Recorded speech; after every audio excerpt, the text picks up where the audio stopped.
Abre tus brazos para conquistar las promesas que Jesús nos da.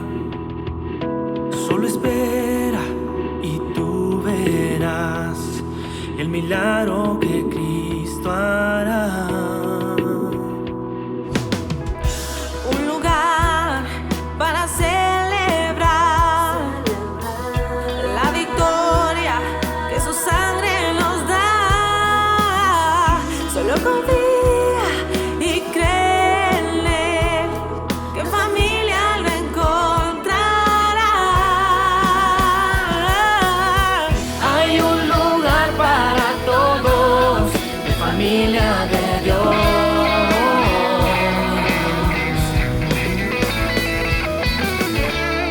En familia de Dios.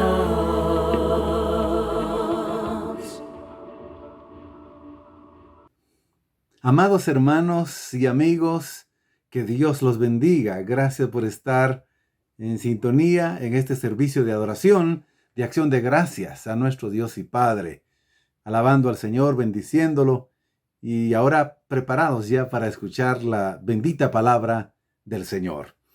Continuamos con la serie Alerta contra los desvíos de la fe, advertencia de la carta de Judas.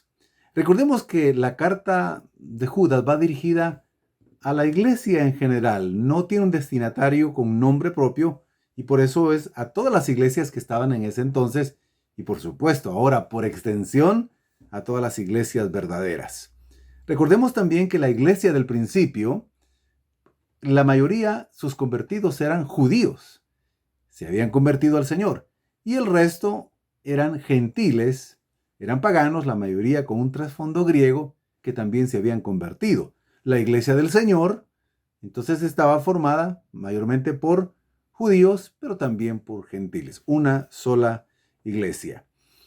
Había dicho Judas que quería hablarles acerca de la salvación tan grande, pero él supo que había ocurrido algo muy delicado para la iglesia, y es que los falsos maestros, los falsos profetas itinerantes, habían entrado de manera encubierta y comenzaron a enseñar creencias equivocadas que estaban desviando a la iglesia de la verdadera fe.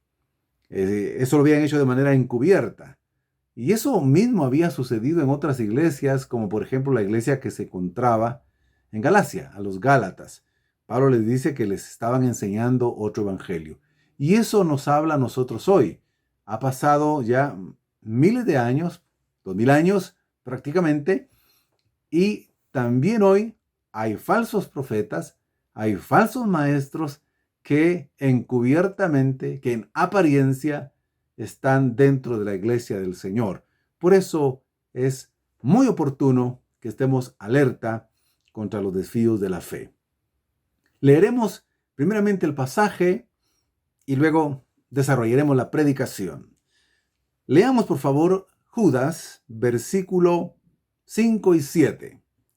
Ahora quiero recordarles a ustedes, aunque ya definitivamente lo saben todo, que el Señor, habiendo salvado al pueblo de la tierra de Egipto, destruyó después a los que no creyeron y a los ángeles que no conservaron su señorío original, sino que abandonaron su morada legítima, los ha guardado en prisiones eternas bajo tinieblas para el juicio del gran día. Así también Sodoma y Gomorra y las ciudades circunvecinas, a semejanza de aquellos, puesto que ellas se corrompieron siguiendo carne extraña, son exhibidas como ejemplo al sufrir el castigo del fuego eterno. Gracias, Padre, por tu bendita palabra. Amén. Sobre advertencia no hay engaño, dice un conocido refrán. Y de acuerdo al texto que hemos leído y que he estudiado, encuentro que una de las verdades principales que resalta es que son precisamente advertencias. Por eso he titulado la predicación Advertencias contra los que rechazan a Dios. Y encontramos tres advertencias. Veamos la primera. advertencia. Dios castiga a los incrédulos. Basada en el pasaje que leímos y que leo en este momento de nuevo, que el Señor, habiendo salvado al pueblo de la tierra de Egipto, destruyó después a los que no creyeron. Muy bien, Dios había hecho grandes señales, milagros, maravillas con el pueblo de Israel, previo incluso a sacarlo de la esclavitud. Había habido señales con las 10 plagas que había enviado el Señor y que por mano de Moisés ocurrían esas plagas y luego desaparecían. Finalmente el faraón, asustado, cansado, deja ir al pueblo de Israel. Y todos los hebreos, así era el nombre de ellos realmente entonces, en ese entonces, todos los hebreos van y salen. Pero después, el corazón de Faraón se endurece y dice, pero ¿cómo los dejé ir? ¿Cómo fue posible? ¿En qué estaba pensando? Y se endureció de nuevo el corazón, alistó a sus ejércitos y fue tras ellos. Entonces a lo lejos oían esos grandes ruidos, esos ruidos de guerra, el pueblo de Israel, y apresuró el paso, pero se encontraron con el Mar Rojo. Y ahí acontece, Dios a través de Moisés hace un milagro extraordinario. Abre el mar en dos para que el pueblo, su pueblo, pase, camine rápido en tierra seca. Y cuando ha pasado del otro lado, pues los ejércitos egipcios dicen, nosotros también pasaremos, porque estaba abierto todavía el mar. Y comienzan a pasar. Cuando ya estaban todo el ejército prácticamente en ese camino, las aguas se cerraron y ahogó a todos los ejércitos, a todos los soldados, a los jinetes, a los caballos, nuestro Dios y Padre. Así que luego comenzó esa travesía por ese grande desierto. Y el Señor milagrosamente los sostenía. Ellos tenían lo que llevaban puesto y unas cuantas cosas que lograron tomar a la carrera, nada más. Entonces Dios hacía descender del cielo el maná, los alimentaba sobrenaturalmente. Les daba agua de la roca. Cuando el pueblo tenía sed y no había cerca un oasis, le daba la instrucción a Moisés que con la vara tocara una piedra y luego saldría y salía abundante agua y todo el pueblo bebía. Ese pueblo caminó en el desierto viendo milagros, viviendo sobrenaturalmente. Pero lo insólito, había gente incrédula que iba allí. Gente que no creía en Dios, en el Dios de la promesa, en el Dios que les había dicho que los metería a la tierra prometida, que Él iba con ellos, que no tuvieran temor, que Él los cuidaría de los peligros del día y los peligros de la noche. Él los iba guiando, también como ustedes bien saben, que por el día había una columna de nube que los protegía del sol ardiente, del calor. Por la noche era una columna de fuego que les alumbraba, les calentaba y también podían dormir. Pero buena parte del pueblo de Israel persistió en la incredulidad, el rechazo, en medio del desierto. Decían, pero ¿cómo Dios nos trajo aquí? Nos sacó para matarnos. Mejor regresémonos a Egipto. Estábamos mejor en Egipto. Y la incredulidad fue persistente. Se rebelaron a Dios, se rebelaron a Moisés como el líder espiritual que los guiaba, porque decía, Moisés también es culpable. Él nos trajo. Mejor nos volvemos a celebrar a los dioses que nos sacaron de Egipto. Eso es insólito, pero pasa. La incredulidad pasa dentro del pueblo de Dios. No estoy hablando del verdadero pueblo de Dios. En ese caso, había gente que no había conocido realmente, personalmente, a Dios, sino que iban en el grupo, pero no creyeron. Entonces lo rechazaron. Querido amigo, si está escuchando, si su incredulidad persiste, usted duda del Evangelio, usted ha escuchado por años la predicación en la iglesia local, en la radio, en la televisión, en las redes sociales ahora, pero usted sigue siendo incrédulo a lo que el Señor promete, al perdón de pecados, a la resurrección de Cristo, a la segunda venida de Cristo, la oportunidad de salvación que Dios le da, que es el tiempo de refrigerio. Si usted rechaza continuamente, aquí tiene una advertencia. Y la advertencia es que Dios castiga la incredulidad continuada, la incredulidad que para rechazando definitivamente a Dios, a su palabra y a Jesucristo. Lo que les espera a los incrédulos es la condenación eterna, es el castigo de la destrucción. Lo dice el Señor. Y Judas se lo está diciendo a través de esta carta a la iglesia, para que la iglesia lo vuelva a predicar y a enseñar, para que también escuchen los falsos que están ahí. Es una advertencia para ellos, porque aunque aparentan tener fe en Dios, están enseñando en contra de Dios. Recuerde que leímos que se habían introducido hombres impíos, dice la Escritura. No eran convertidos, pero estaban hablando de Dios supuestamente, pero era un Dios ajeno al Dios verdadero. Así que la advertencia del pueblo de Israel es para todas las iglesias de todos los tiempos. La gente que llega ahí, hablo específicamente de los incrédulos que están allí, o de los que escuchan la palabra, pero no se convierten. Serán destruidos por su pecado de incredulidad. El mayor pecado para ser condenado es la incredulidad, porque Dios perdona cualquier pecado que se haya cometido contra Dios y contra el prójimo. Homicidios, adulterios, robos, fornicaciones, bestialismo, celos, pleitos, ira, contienda, disensiones, brujerías, hechicerías. Todo ese tipo de pecados, de cualquier tipo, el Señor los perdona. Pero el pecado de la incredulidad impide recibir la salvación.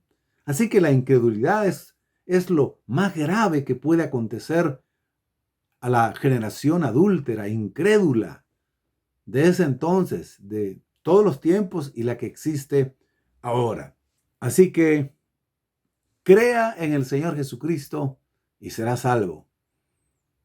A los que ya somos cristianos, sigamos creyendo la promesa del Señor, la palabra de Dios, porque Dios recompensa a los que ponen su confianza en el Señor, a los que tienen fe. Segunda advertencia. Dios castiga a los apóstatas y religiosos. Aquí vamos a explicarlo muy bien. Solo voy a ampliar un poquitito más en esta segunda advertencia.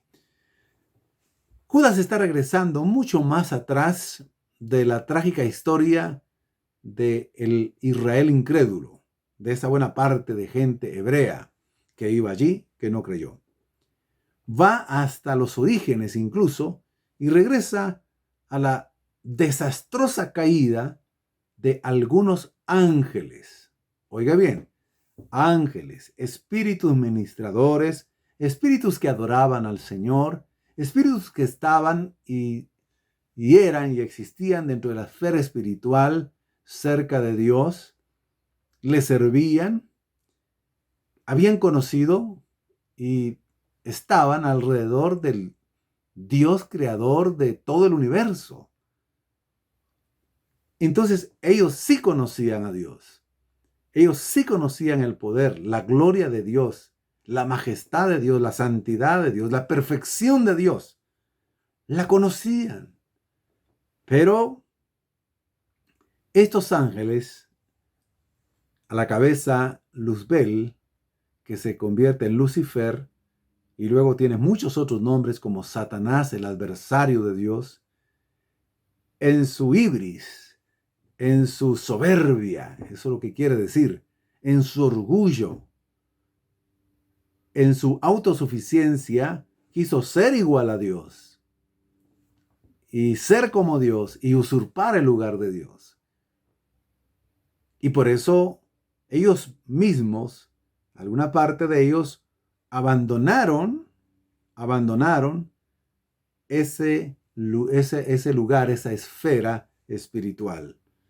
El texto dice en el versículo 6, y a los ángeles que no conservaron su señorío original, su dignidad, dice otra versión, sino que abandonaron su morada legítima, los ha guardado en prisiones eternas bajo tinieblas para el juicio del gran día. Así que estos ángeles no guardaron su honor, no guardaron su dignidad de su estado original de santidad, no la guardaron. Por eso aquí sí se puede hablar de apostasía.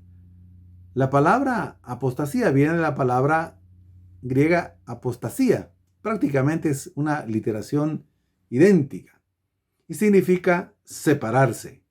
Significa literalmente, o más bien etimológicamente, desviarse, alejarse, rebelarse. Muchos eruditos afirman que la traducción primaria de apostasía es una rebelión contra el Dios que se conoce. Entonces, aquí sí hay una auténtica apostasía. Ahora, los religiosos que estaban allí en esa iglesia a los que se dirige Judas no son apóstatas, son impíos. No han conocido a Dios, no han conocido a Jesucristo.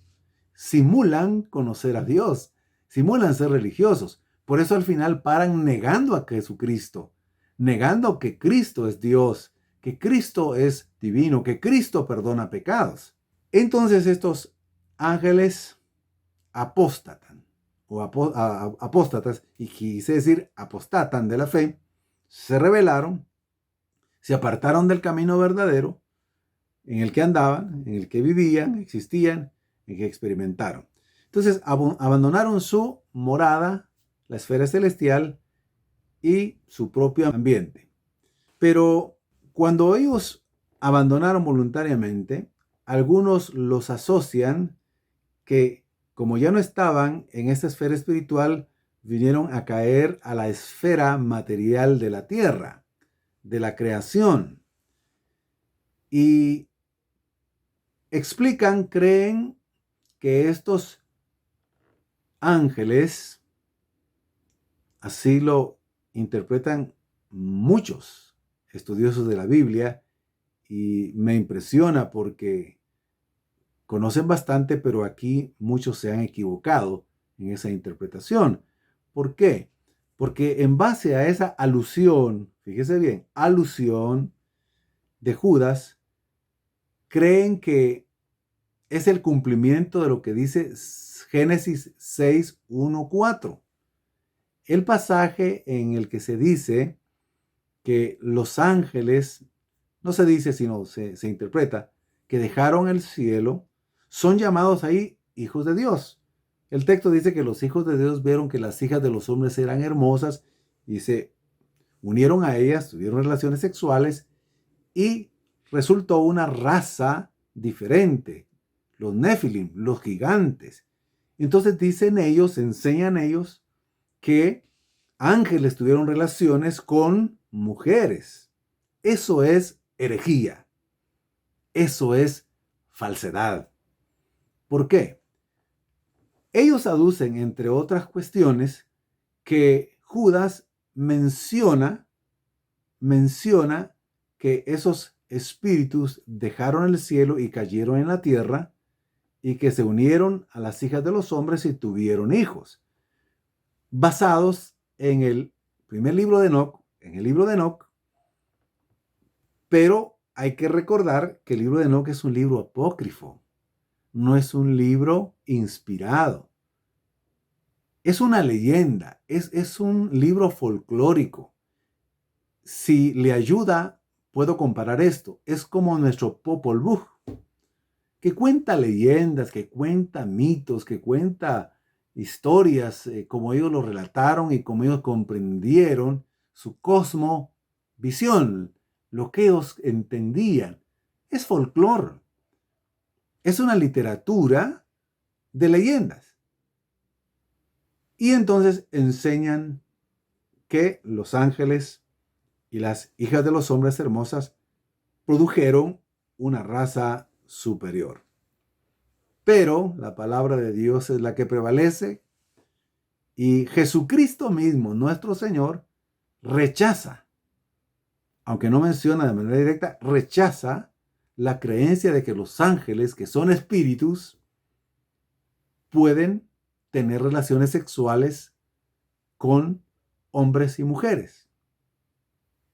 No se pueden. Los ángeles son espíritus. Son seres de otra dimensión. Y los seres humanos somos seres de la tercera dimensión, donde toda materia tiene un ancho, una longitud, una profundidad, donde todo se toca, se palpa.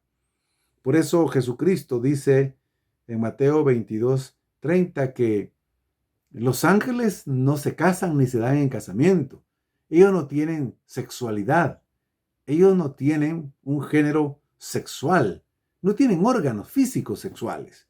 Entonces, por favor, mis queridos hermanos, si usted ha oído esa historia y esa interpretación de que los ángeles se unieron a las hijas de los hombres y crearon gigantes, es una leyenda, queriendo enseñar como una doctrina. Es una herejía, es una falsa enseñanza. Lo que sí dice la palabra de Dios que hemos leído en Judas es que el Señor mismo inmediatamente castigó la apostasía. ¿Y cómo los castigó? Metiéndolos inmediatamente. Por eso ni tiempo tuvieron realmente de venir y estar con las hijas de los hombres. No, ni tiempo tuvieron. Dice el texto que el Señor los castigó porque Dios castiga la apostasía. Dice, los ha guardado en prisiones eternas bajo tinieblas, desde que abandonaron y dejaron esa dignidad de estar en santidad, en obediencia, sino que se rebelaron. Entonces los ha colocado en prisiones eternas, bajo tinieblas, para el juicio del gran día. Es el juicio del gran trono blanco. Es el juicio donde incluso Jesucristo dijo que Él y nosotros la iglesia juzgaríamos a los ángeles, no solo a los hombres impíos, participaríamos. Mire qué gran privilegio Dios ha dado a los que por gracia y misericordia formamos parte de su iglesia. Decíamos que también el Señor castiga la religiosidad. Si algo destruye el Señor es la religiosidad. Porque los religiosos ni se salvan ni dejan que otros se salven, dijo el Señor Jesús. Porque la religiosidad engaña a muchos haciéndoles creer que son salvos mientras que van al infierno. La religiosidad es muy peligrosa. Por eso las condenaciones y señalamientos más duros que Jesucristo hizo de juicios, les llamó hijos del diablo, hijos del infierno, fue a los religiosos de aquel entonces, a los que no eran salvos y que pretendían conocer a Dios y pretendían ser hijos de Abraham y de la descendencia de Abraham, pero querían matar al Hijo de Dios, al Mesías, al enviado. Entonces Él les dijo, ustedes son hijos del diablo, ustedes a sus discípulos convierten doblemente en hijos del infierno. Ese es el camino que les queda a los religiosos. Entonces, en las congregaciones locales hay religiosos también que van, hacen los aspectos rituales externos, que pueden palmear, que pueden cantar, pero no han nacido de nuevo. Siguen pecando continuamente de manera practicante el pecado. Todos los días no se han convertido, no conocen a Dios, no conocen a Cristo, pero son religiosos. Y no hablo solo de la iglesia evangélica, hablo de todas las otras religiones en general. Por supuesto, en la iglesia evangélica también. Por eso les decía en la predicación pasada que es bueno que cuando alguna persona bien intencionada dice, no, es que no creo porque he visto que algunos van a la iglesia evangélica, pero siguen siendo iguales. Usted diga, mire, esos no han nacido de nuevo, son religiosos, son impíos, que saben los coros, sí, que tal vez están limosna o diezmo o ofrenda o algo parecido, sí, pero no han nacido de nuevo. Jesucristo también le recriminó a los fariseos, le dijo, ustedes saben diezmar muy bien el eneldo, la menta, el comino, pero ustedes no saben lo que es el amor, la misericordia. Ustedes no saben lo que es el arrepentimiento, el perdón. Advertencia, Dios castiga a los religiosos y los castigará con la condenación eterna si no se vuelven de su religiosidad, si no se arrepienten, piden perdón y tienen un verdadero encuentro con nuestro Señor Jesucristo. Tercera advertencia. Dios castiga la perversión sexual continuada. Dios castiga las naciones pervertidas. Leamos lo que dice el texto, nuestro texto que hemos leído. Versículo 7. Así también Sodoma y Gomorra y las ciudades circunvecinas, a semejanza de aquellos, puesto que ellas se corrompieron y siguieron carne extraña, son exhibidas como ejemplo al sufrir el castigo del fuego eterno. La Biblia describe 6 veces, aparte de este texto, en distintos pasajes, la destrucción de Sodoma y Gomorra como un ejemplo, como una advertencia del justo castigo de Dios al pecado. Se menciona Sodoma y Gomorra como referencia del castigo de Dios hacia el pecado en Deuteronomio, en el libro de Isaías, en el libro de Jeremías, en el libro de Amós, en el Evangelio de Lucas y en la segunda carta de Pedro. Cuando el Señor menciona una verdad una vez, es importante. Cuando la menciona 2 veces, es muy importante. Cuando la menciona 3 veces, es importantísima. Aquí son 6 veces que Dios permite que se cite a estas ciudades pervertidas, pecaminosas, degeneradas, para ejemplo a la humanidad, a las naciones, a los incrédulos, que si no se apartan de sus pecados continuados y de las perversiones sexuales, de las fornicaciones, de los adulterios, del bestialismo y todas las demás perversiones, tendrán castigo eterno. El Señor lo está advirtiendo 7 veces, incluida la carta a Judas. Entonces, sobre advertencia no hay engaño. Sobre advertencia nadie puede decir, no me lo dijeron. Por eso la iglesia tiene y tenemos que predicar también el justo castigo de Dios. Dios es amor, pero el amor de Dios se complementa con su justicia, así como la libertad se complementa con la responsabilidad. Exactamente, el amor de Dios lleva también juicio. El juicio donde condenó todos los pecados de los seres humanos para poder perdonarlos y mostrarles su amor genuino, lo condenó en Jesucristo mismo, su Hijo. Mire qué clase de amor, qué extraordinario amor el de nuestro Dios y Padre. Pero los que conociendo el Evangelio, los que escuchan el Evangelio, son advertidos.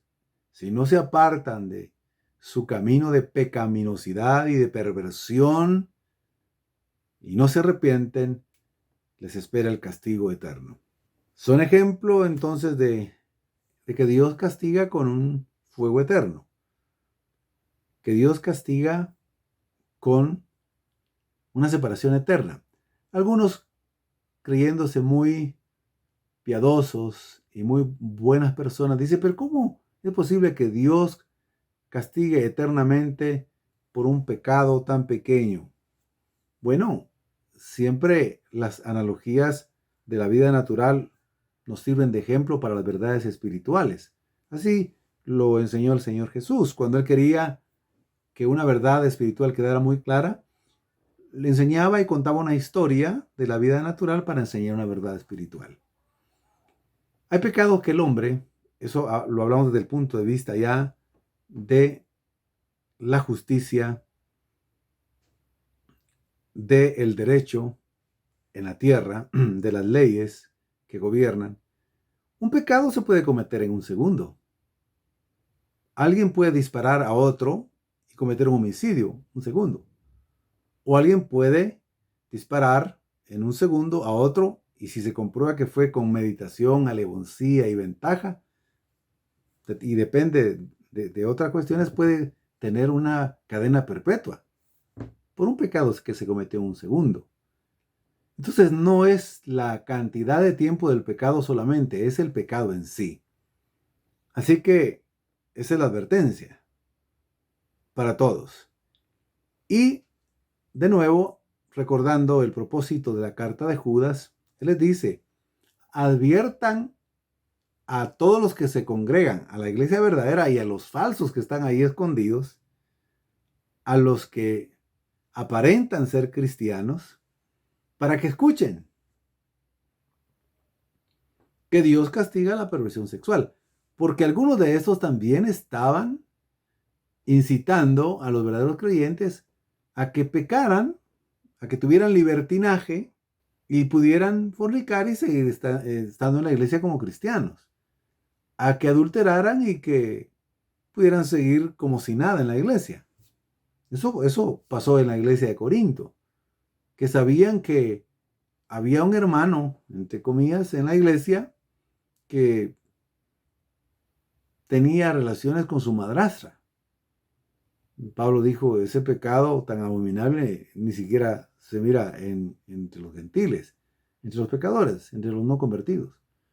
Yo ya he entregado a Satanás a este hombre. Bueno, el punto es que son ejemplos, son advertencias para todos los que escuchan. Y deben escuchar a nivel mundial, a través de su iglesia. Conclusión. Estas son las advertencias de castigo para los que rechazan a Dios. Para los falsos profetas, para los falsos maestros del tiempo de Judas y para los actuales. Para los que hoy perseveran en el camino de la incredulidad.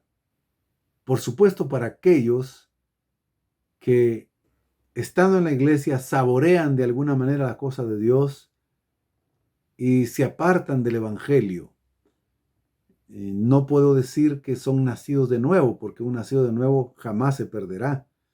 Podrá alejarse un tiempo, pero es hijo de Dios, será disciplinado, será traído, se arrepentirá finalmente. Sino hablo de aquellos que saboreando de alguna manera la cosa de Dios no se convierten y esos se apartan de ese haber estado ahí y se rebelan contra Dios. Entonces, el Señor también castiga la apostasía y castiga al religioso que no es salvo. Así que los religiosos se distinguen por sus frutos. Por los frutos los conocerán. Va a la iglesia, hace todo lo que se hace en la iglesia, se participa de todo lo que la iglesia se realiza, pero su vida sigue igual. Sigue siendo un mal hablado, una persona mal hablada, sigue bebiendo, sigue fumando, sigue siendo un adúltero, sigue siendo un fornicario, sigue golpeando a su mujer. No ha nacido de nuevo. Sus conversaciones giran en torno a cosas mundanas. De la abundancia del corazón habla la boca. Y por los frutos del árbol se conoce el árbol. Y si no hay frutos dignos de arrepentimiento, entonces no son salvos. Advertencia. El Señor nos ha advertido ahora con ejemplos históricos. La incredulidad con el ejemplo de los israelitas incrédulos que finalmente fueron sepultados en el desierto.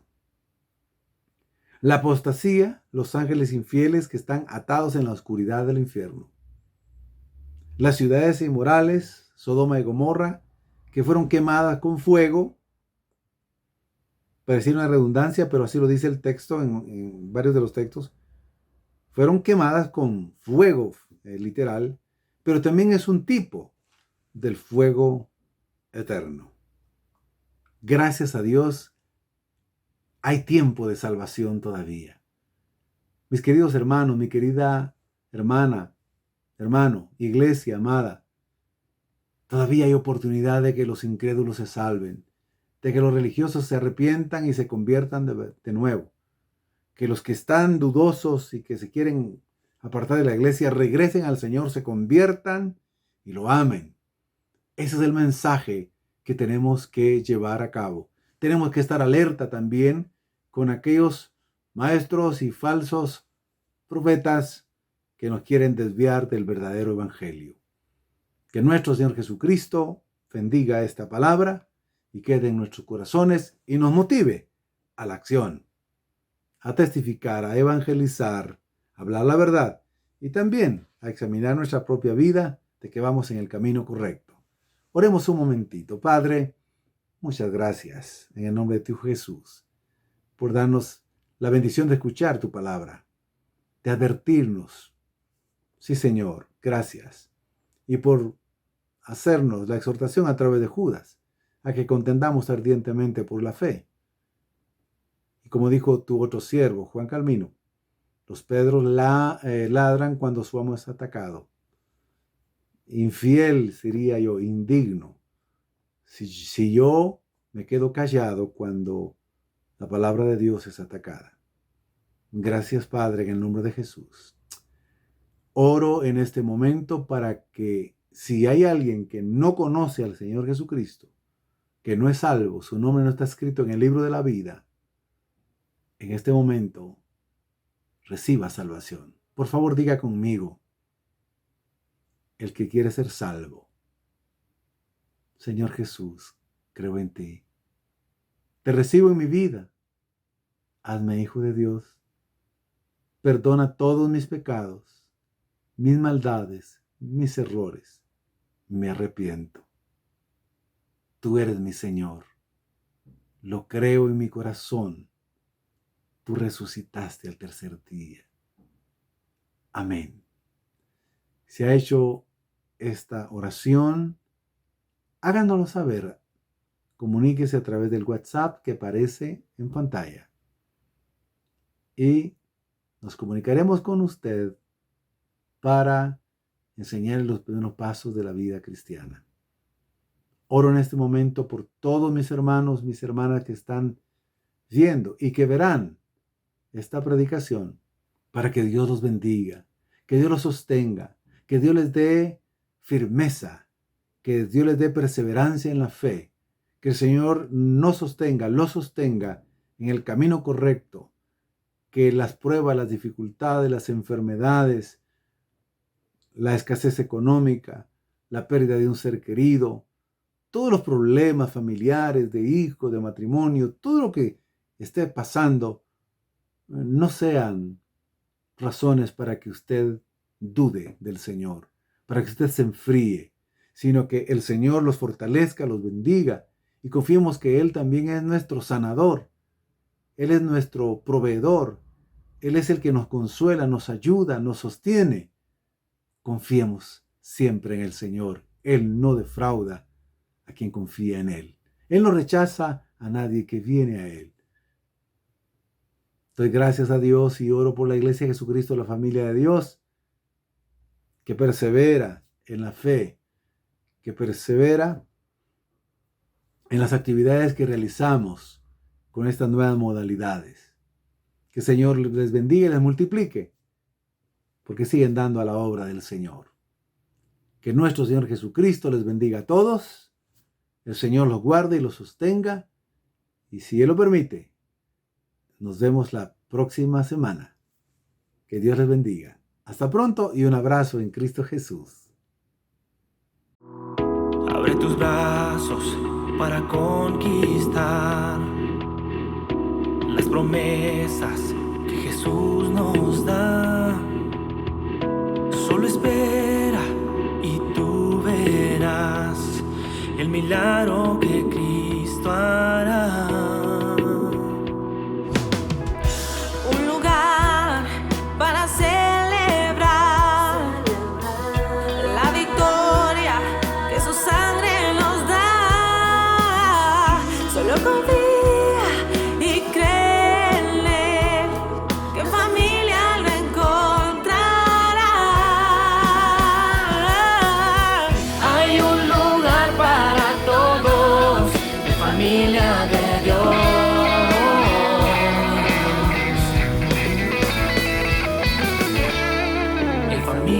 de Dios.